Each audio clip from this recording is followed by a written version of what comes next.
ना बैठ ए मंजिल के मुसाफिर, मंजिल भी मिलेगी और मिलने का मजा भी आएगा। कॉलेज स्टूडेंट्स ही हैं, तो हमारा जो रोज़गार होता है, जो डेली के काम होते हैं, हम उसके लिए प्रेफ़र करते हैं ई-रिक्शाज़, जैसे कि हर कॉलेज स्टूडेंट्स की तरह। प्लान कर रहे थे कि यार डिजिटल मार्केटिंग इस समय हर कोई कर रहा है, पर डिजिटल मार्केटिंग के जो ड्रॉबैक्स हैं उसके बारे में कोई बात नहीं करता है। डिजिटल मार्केटिंग के भी ड्रॉबैक्स थे, साथ ही साथ हमें फिजिकल मार्केटिंग पे कई ड्रॉबैक्स देखने को मिलते हैं। इसके अंदर डिजिटल स्क्रीन्स लगाएं, और इन डिजिटल स्क्रीन्स के अंदर जो वीडियो एड्स हम बनाते थे, बिल्कुल उसी तरह की वीडियो एड्स बना करके हम अपने फिजिकल मार्केट के अंदर उन डिजिटल स्क्रीन्स के अंदर इंस्टॉल ए करें। मंजिल के मुसाफिर, मंजिल भी मिलेगी और मिलने का मजा भी आएगा। हमारे साथ ग्वालियर की वो बेटियां मौजूद हैं जिन्होंने ना सिर्फ पूरे ग्वालियर को गौरवान्वित महसूस करवाया है, बल्कि अपने इस आधुनिक वर्ल्ड में भी एक ऐसा नया और एक ऐसा स्पेशल आप कह सकते हैं कि एक डिजिटल वर्ल्ड में, और आप कह सकते हैं कि फिजिकल वर्ल्ड में एक ऐसा एप्लीकेशन आप कह सकते हैं, या एक ऐसा जरिया जो कि लोगों के लिए बहुत मददगार साबित होगा। नमस्कार, मैं एकता शर्मा और आप देख रहे हैं जीवन न्यूज। आज हमारे स्टूडियो में हमारे साथ अंशिका शर्मा और सची पांडे मौजूद हैं। आज हम इनसे बात करेंगे और इनके द्वारा जानेंगे कि किस तरीके से इनके द्वारा एक बहुत ही सराहनीय कार्य जो किया गया है वो ग्वालियर में कितने लोगों को पसंद आ रहा है और क्या इनका आगे का विजन अब रहने वाला है। आप लोगों का बहुत बहुत स्वागत है हमारे स्टूडियो पे। Thank you so much. आपसे मैं ये जानना चाहूंगी कि किस तरीके से आपको लगा कि टायरो एड्स जो है जी। ये किस तरीके से आपने बनाया, या किस तरीके से आपको इसके लिए मोटिवेशन मिली? मैम, जैसा कि आपने बताया कि हम दो के दोनों हम्म। कॉलेज स्टूडेंट्स ही हैं, तो हमारा जो रोज़गार होता है, जो डेली के काम होते हैं, हम उसके लिए प्रेफ़र करते हैं ई-रिक्शाज़, जैसे कि हर कॉलेज स्टूडेंट्स की तरह। रोज़ आने-जाने के समय ही हमने कुछ ई-रिक्शा वालों से बात की, उनसे बात करने पे हमें पता चला कि हमारे ग्वालियर में इसमें शिफ्ट वाइज़ ई-रिक्शा चलाने की एक रूल निकाला गया है नगर निगम द्वारा। जिसके कारण होता ये है कि ई-रिक्शा वाले जो हमारे भाई-बंधु हैं, उनके जो ई-रिक्शा के चलाने से जो उनका रेवेन्यू कलेक्ट होता था, जो रेवेन्यू वो जनरेट करते थे, वो करीब 60% रिड्यूस हो चुका था।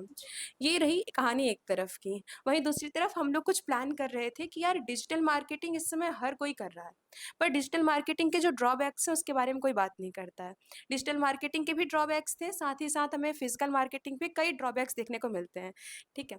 तो दोनों ही प्रॉब्लम्स को देखते हुए हमने प्लान किया कि क्या हम कुछ ऐसा कर सकते हैं कि फिजिकल मार्केटिंग से मैं थोड़ा-सा एक्सप्लेन कर दूँ हमारे व्यूअर्स को कि न्यूज़पेपर के रिगार्डिंग, जैसे हम न्यूज़पेपर से ऐड करवाते हैं या फिर पोस्टर्स की मदद से हम ऐड करवा रहे हैं, इस तरीके के जो एडवर्टाइज़मेंट होती हैं वो फिजिकल हमारे मार्केटिंग के अंदर आते हैं।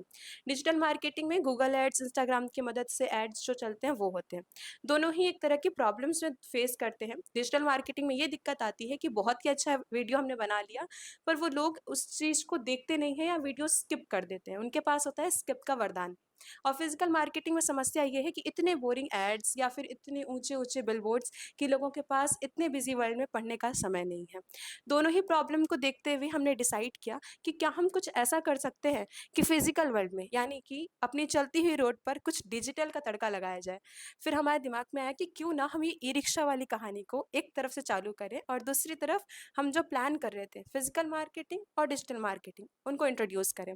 तो हमने क्या किया, ई-रिक्शाज़ के अंदर डिजिटल स्क्रीन्स लगाए, और इन डिजिटल स्क्रीन्स के अंदर जो वीडियो एड्स हम बनाते थे, बिल्कुल उसी तरह की वीडियो एड्स बना करके हम अपने फिजिकल मार्केट के अंदर उन डिजिटल स्क्रीन्स के अंदर इंस्टॉल करते हैं एंड अपलोड करते हैं। इसकी मदद से होता ये है कि अगर आप ट्रैवल कर रहे हैं अपने डे टू डे लाइफ में, जैसे हम लोग ट्रैवल करते थे, तो अब आप उस ई-रिक्शा के अंदर बैठे हुए हैं और हमने ई-रिक्शा के अंदर आपके 2 मीटर की डिस्टेंस के सामने वो ऐड लगा दिया है, और अब चाहते हुए ना चाहते हुए भी आपको वो एडवर्टाइज़मेंट देखना पड़ता है, जो सबकॉन्शियसली आपके माइंड में, हमारे व्यूअर्स के माइंड में ऐड ऑन होता है, और कहीं न कहीं उनको डिसीज़न लेने में एक तरीके से हेल्प करता है।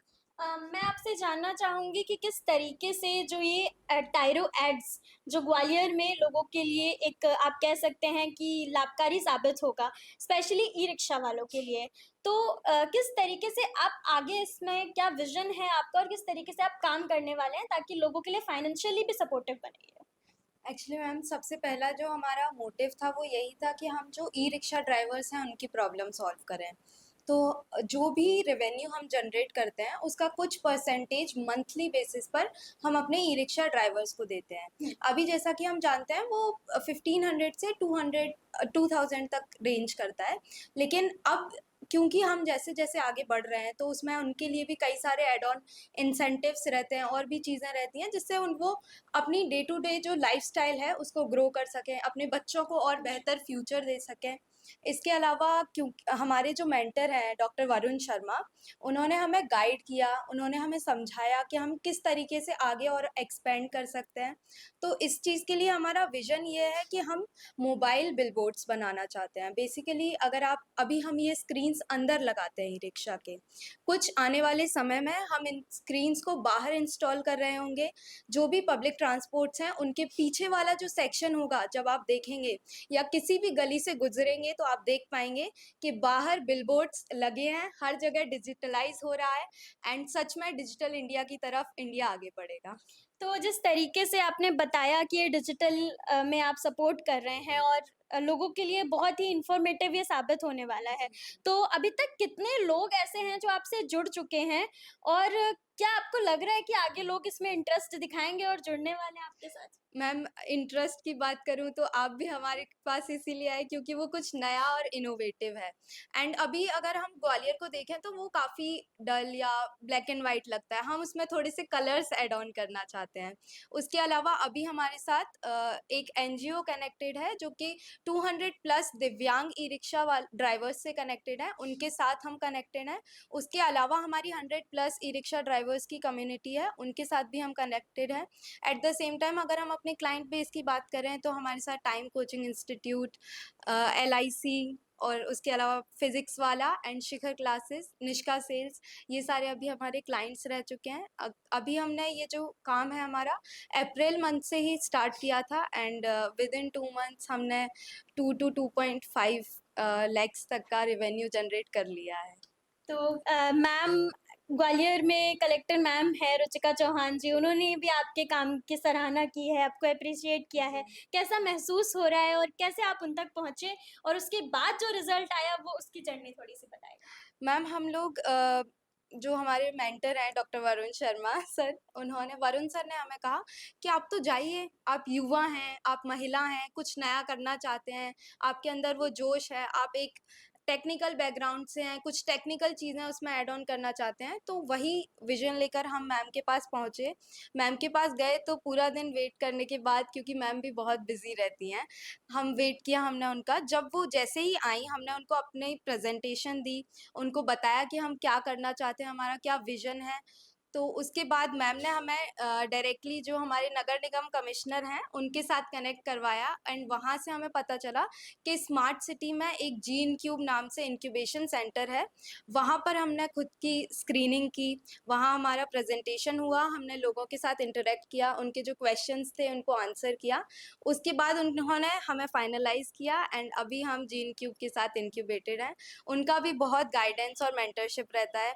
मेघा मैम हैं, शाक्य सर हैं, गौरव शाक्य सर हैं, प्रांजल सर हैं, बहुत सपोर्टिव हैं एंड इस समय जो नागेंद्र सक्सेना सर हैं जो कि स्मार्ट सिटी के हेड हैं, उनका सपोर्ट बहुत ज़्यादा रहा है हमें। हमें कोई भी परेशानी होती है, वो बोलते हैं हमेशा कि आप बेझिझक आकर पूछिए और हम इसी तरह काम मेहनत से करना चाहते हैं, पूरी लगन हम इसमें लगाना चाहते हैं एंड आगे हमारे साथ और भी कई लोग जुड़ें, हम उनको कुछ ना कुछ अच्छा प्रोवाइड कर सकें, यही हमारा विज़न है। आपने एक इतना बड़ा कदम उठाया है, ग्वालियर शहर को एक नई चीज़ देने के लिए आप अग्रसर हुए हैं, आगे आए हैं। क्या चुनौतियों का सामना आपको करना पड़ रहा है और आगे आप क्या और करना चाहते हैं और किस तरीके की प्रशासनिक मदद आपको अभी लगता है कि चाहिए होगी? जी। तो मैम, फ़र्स्ट ऑफ़ ऑल इस क्वेश्चन के लिए बहुत I would say thank you, क्योंकि ये जो सवाल है ये अक्सर रह जाता है इंटरव्यूज़ में भी। जो समस्याएँ हमने शुरुआती दौर पे हमने फ़ेस की थी, उनमें से एक सबसे इम्पोर्टेंट था, क्योंकि हम स्टूडेंट्स थे।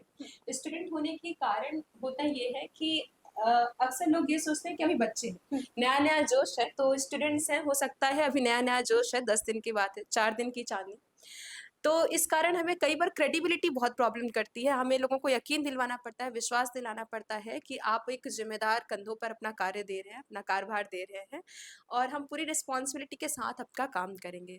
तो बट धीरे-धीरे ग्रेजुअली जब हमारे साथ कुछ क्लाइंट्स ऐड ऑन हो चुके हैं, विश्वास हमने अपने काम को दिखाया है, तो अब धीरे-धीरे ये प्रॉब्लम हमें फेस नहीं करनी पड़ती है। इसके अलावा मैम जो हम बहुत इम्पोर्टेंट प्रॉब्लम फेस कर रहे थे, अभी भी कर रहे हैं इज़ अबाउट टैक्सेशन।